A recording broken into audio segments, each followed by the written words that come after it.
She didn't come to me for food. It felt like she came for an answer. I'm Tessa. I was 29 then, working nights doing ER registration in Austin, Texas. The backside of the hospital is never really quiet. Dumpsters clanging, the steady hum of those big AC units, the hard white light from the security poles washing everything flat. I was walking out with my badge still on, thinking about nothing and everything at the same time, when I saw her. A small brown mackerel tabby, short-haired, street-thin but not frantic. That's what got me. She wasn't pacing or crying out. She wasn't darting forward and back like most strays do when they smell food and panic at the same time. She was just standing there, half in the shadow, half in the spill of the light, watching me like she'd been waiting. I stopped. She didn't run. She only shifted her weight back, one careful step, ready to disappear if I made the wrong move. So I didn't. I kept my hands down. I let my breath out slow. Her belly was round in a way that didn't match the rest of her. And when she turned, the way she placed her paws, careful, measured, told me she was carrying more than just hunger. I told myself, immediately, all the practical things. I work nights. I live alone. My apartment is small. My life is already held together with reminders and microwave dinners and the kind of tired that sits behind your eyes. And this would start tonight. Not someday. Not when I have time. Tonight. I took one step toward my car. She followed. Not close, just close enough that I could hear her little paws on the gravel. I opened my door. The metal clicked. She flinched, but she stayed. And then, like she'd decided for both of us, she walked right up to my front tire and sat down. Quiet. Still. Like a stamp on a document I hadn't wanted to sign. I looked at her and felt my chest do that stupid, tight thing it does when I know I'm about to change my own plans. Okay, I whispered, mostly to myself. I see you.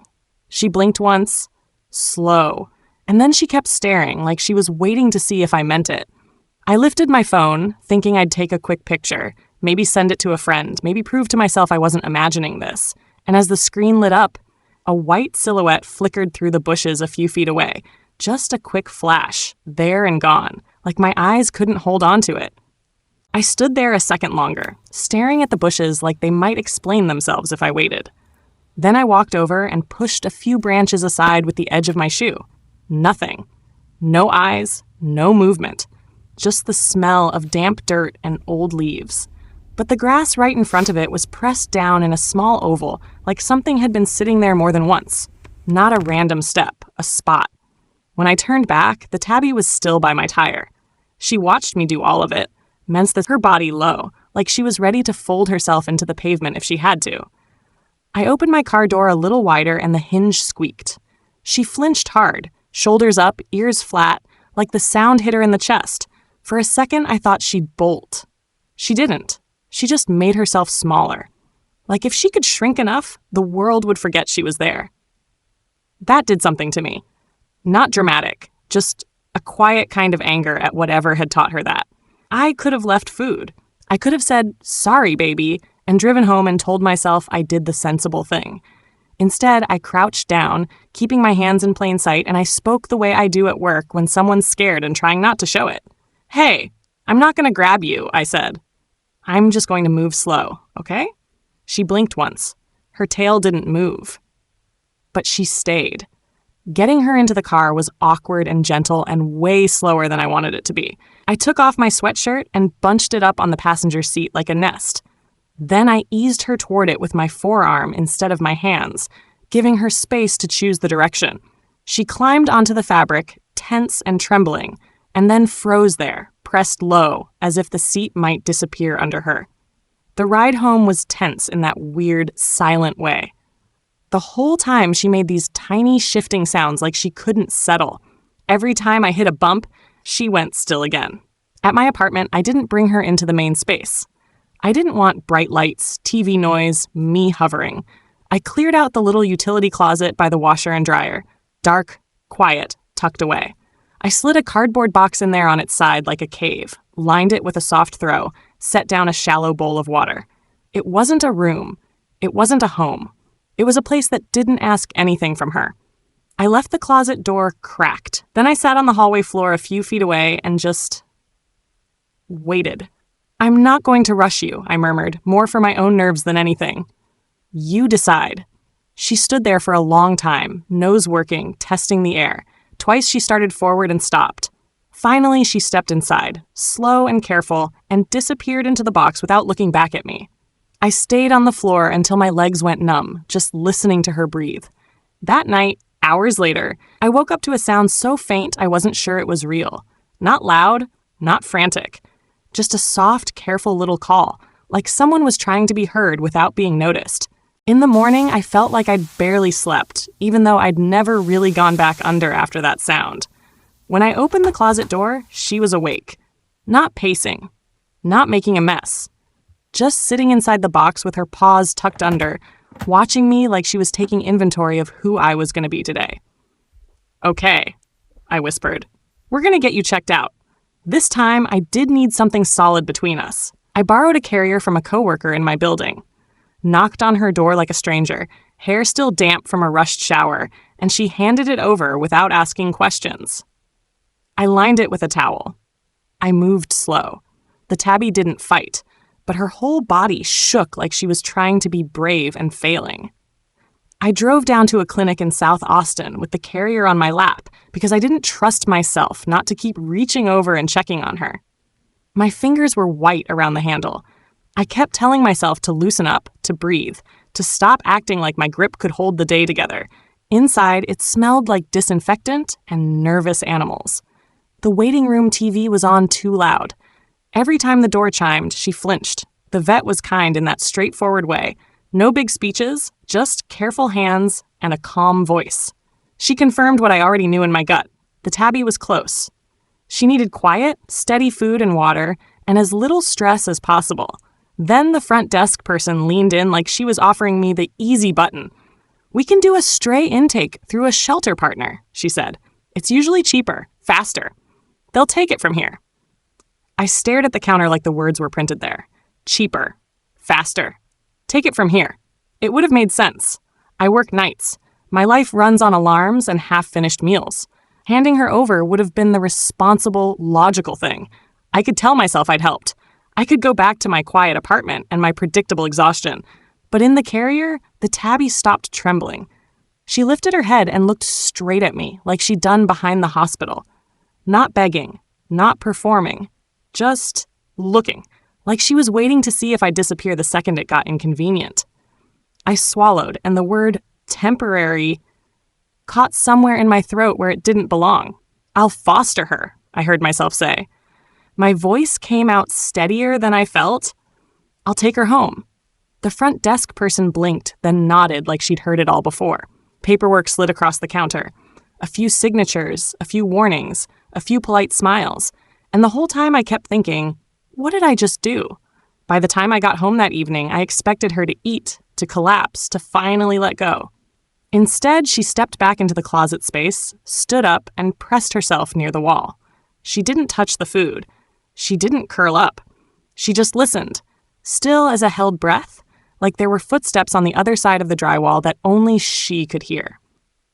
That night moved like it didn't want to end. I kept the apartment dim, every lamp turned low, the overhead lights off.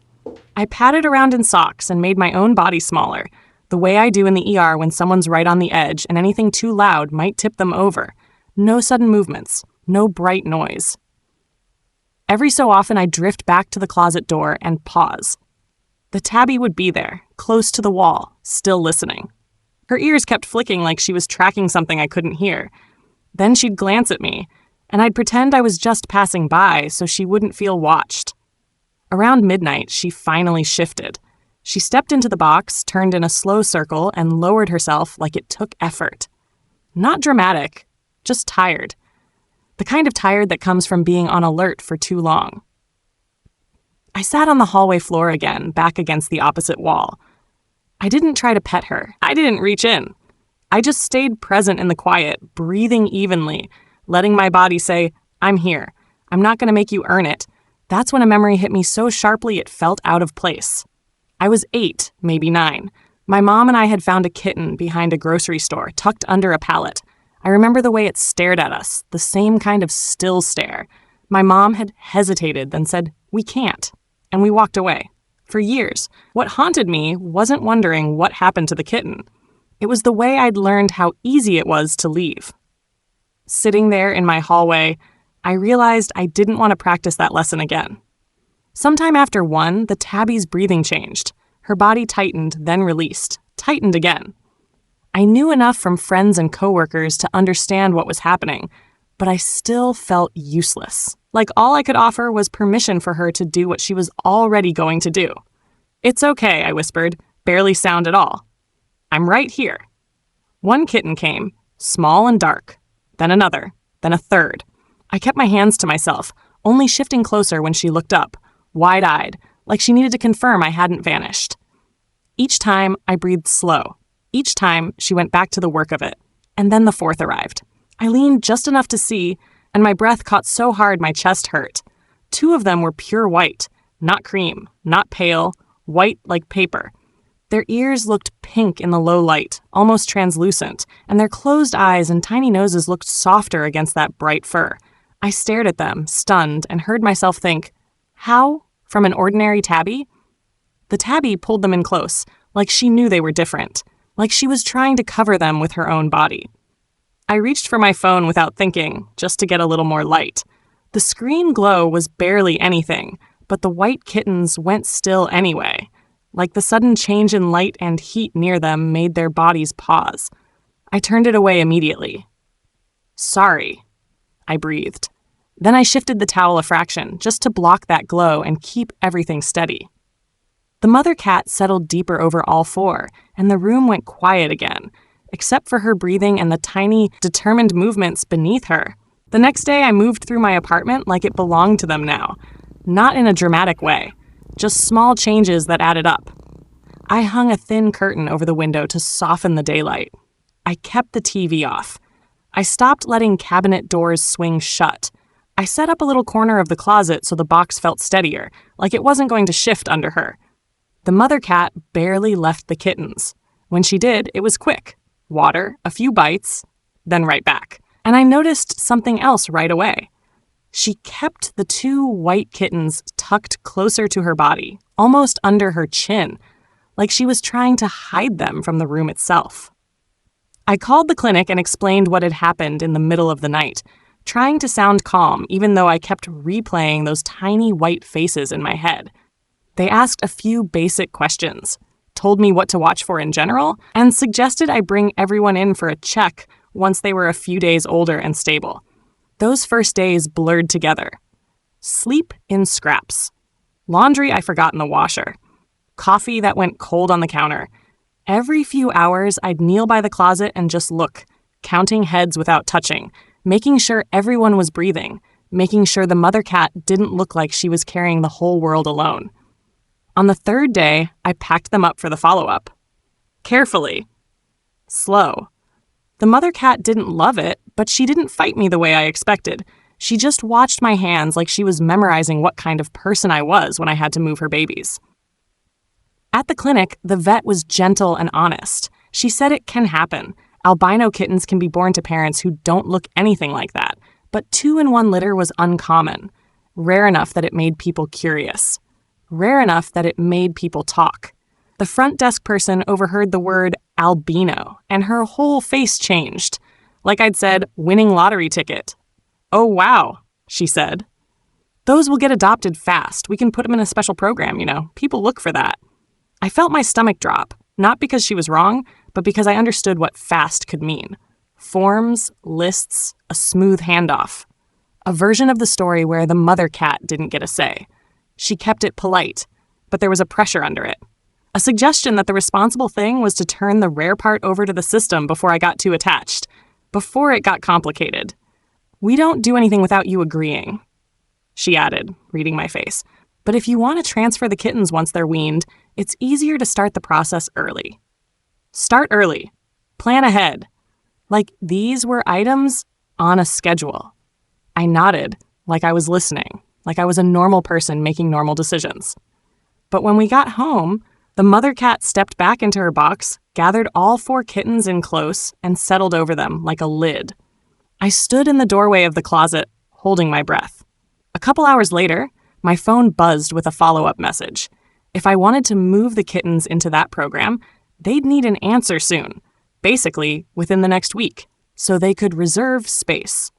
I stared at the screen, then looked at the mother cat, her eyes open in the dim, watching me.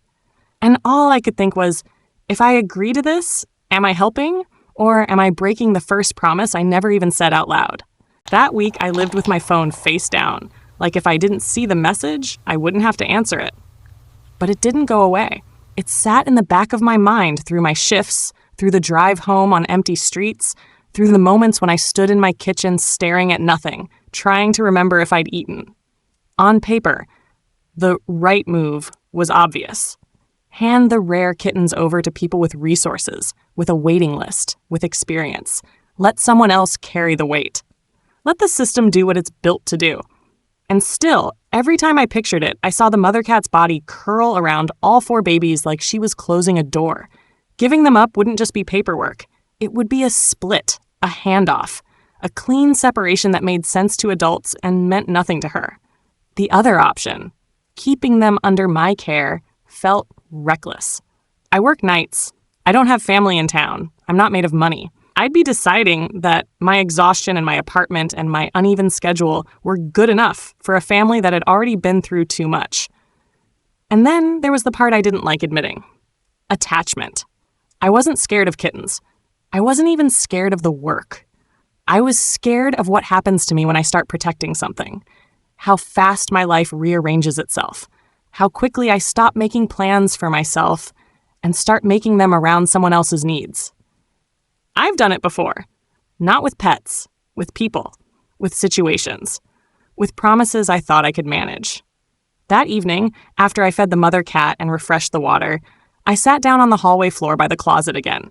Same spot, same posture, like I was trying to keep one thing steady while everything else wobbled. The kittens were still tiny, barely more than warm shapes that moved in small, determined wiggles. When the mother cat shifted to clean one, the 2 white ones stood out even in the dim, bright little bodies pressed close to her fur. One of them ended up a few inches away from the pile, not in danger, just separate. It made a slow, searching crawl, bumping into the towel and turning the wrong way, like it couldn't quite find the center again. I didn't reach in. I didn't pick it up. I just slid my hand to the edge of the box, palm open, not touching, just there as a barrier. The kitten bumped into my knuckles and stopped, then wriggled along my hand like it was a wall guiding it back. The mother cat watched me the whole time, not pleading, not thanking, just watching, measuring. When the kitten made it back into the warmth, she tucked it in with a quick, firm nudge, like, yes, this is where you belong. And I felt something in me crack in the quiet. Not a big moment, not a movie moment, just a simple, awful understanding. Either I was going to be part of keeping this little family intact, or I was going to be the reason it broke apart. Later that night, I tried to distract myself by scrolling my camera roll, half asleep on the couch. Old receipts, random sunsets, a picture of my badge, the hospital parking lot. I stopped on the photo from that first night. I pinched the screen and zoomed in, more out of habit than hope. And there it was, back in the bushes, caught in the grainy blur of the background. Not a trick of the light. A white cat, just sitting there, watching. I kept that zoomed-in photo open way too long. It wasn't even a good picture. Grainy. A slice of bushes. That pale shape tucked back there like a thought you can't get rid of. I set my phone down and just sat in the dark, listening to the apartment breathe. By then, the kittens were a week into the world, and everything in my day was measured in small shifts. Who had gained a little? Who had wriggled farther? Which one always ended up sideways? Like they forgot where the middle was. The clinic message sat in my inbox too. We can start the transfer process when you're ready. Ready. Like it was a suitcase. At work, the next night, I watched families sign forms at my desk like it was nothing. Names, dates, a quick decision, a pen stroke, and a life goes one way instead of another. I realized something that made my stomach go cold. If I stayed just foster, I could ask, I could hope, I could try to influence, but I couldn't truly decide. And I couldn't handle the idea that someone might come in excited about the 2 white kittens, and the other 2 would become extra. Not wanted less, just wanted later. Put on a different list, moved in a different direction. When I got home in the morning, I sat on the floor by the closet and watched the mother cat wash one of the darker kittens with this firm, patient focus, like she was polishing something precious. "You need a name," I whispered, finally letting myself say it out loud. She looked up at me, eyes steady, not soft exactly, but present. I'd been holding her at arm's length in my head, like if I didn't name her, I could still pretend I was temporary. But nothing about her felt temporary anymore. "Solène," I said. It came from nowhere and felt right as soon as I said it. Rare, warm, like sunlight that doesn't burn. Her ears flicked once. She went back to grooming. That afternoon I called and asked for a different kind of paperwork. My voice shook a little, which annoyed me, but I couldn't stop it. "I want to foster to adopt the mom," I said. "I'm serious. I'm not doing a handoff while they're this young. I'll keep following the check-ins. I'll do whatever you need, but I need her to stay with me." There was a pause on the other end. Not hostile. Just calculating. "And the kittens?" the woman asked. I looked into the closet. All 4 were tucked under Solène, her body curved around them like a shelter of its own. "All 4 stay with her until she's ready," I said. "Not because it's cute, because it's working. And I'm not splitting them up early." When I hung up, I didn't feel triumphant. I felt terrified, like I just stepped onto a bridge and realized I'd have to walk all the way across. That night, Solène came out for food, ate, then returned and settled over the kittens again. One of the white ones stretched its tiny neck out, found a warm spot, and went still. I sat there on the floor, thinking about my coworkers, people I trusted, people I saw in the rawest moments of their lives. And I thought, if I ever do let these kittens go, it has to be to hands I know. Solène blinked at me once, slow, and tucked her chin down. I didn't know what the next weeks would look like, but I knew I'd just stopped pretending this was temporary. Time did what it always does. It kept going, whether I felt ready or not. A couple weeks later, my apartment didn't feel like a quiet place anymore. It felt like a small, busy world. I'd wake up to tiny thuds and squeaks from the playpen, to the soft scratch of little paws testing the edges of everything. The kittens learned to walk and then immediately acted like walking wasn't enough. They wanted to climb, to chase, to argue with a shoelace, like it had personally offended them. I set up a bigger space in my living room, an old foldable playpen with a blanket draped over part of it so they could duck into shade when they wanted. Every day I opened it for supervised free time, and the 4 of them spilled out like popcorn. The 2 tabby-patterned kittens were the first to act fearless. One of them would march straight into the middle of the rug like he owned the lease. The other followed with a little more caution, stopping to sniff chair legs and baseboards like an investigator. The 2 white kittens tried just as hard. That was the thing that got me. They weren't fragile in spirit. They were determined. They'd wobble after their siblings, pause, blink, then keep going, always a half step behind, always refusing to be left out. Sometimes they'd end up under the coffee table, tucked into the dim, watching the others bounce around in the open like it was a sport. And Solène changed too. She started leaving the kittens for longer stretches, not because she didn't care, but because she finally could. She'd hop onto the couch beside me and loaf there, close enough that I could feel her warmth through my jeans. The first time she did it, I froze like a teenager afraid to move and ruin the moment. She looked up at me, and then, quiet as a secret, she leaned her head into my hand. Not a big rub, not a dramatic purr show, just a simple, trusting press that said, "I know you now." After that, she did it more. When I refilled the water, she'd weave around my ankles. When I sat on the floor to scoop a kitten back from somewhere it shouldn't be, she'd come over and touch her nose to my wrist like she was checking in. Sometimes she'd watch the kittens wrestle and then glance at me, slow blinking, like we were sharing the same job. By the time they were old enough for the next round of check-ins, I'd already started talking to people at work. Not announcements. Just careful conversations between patients and paperwork. A nurse I trusted.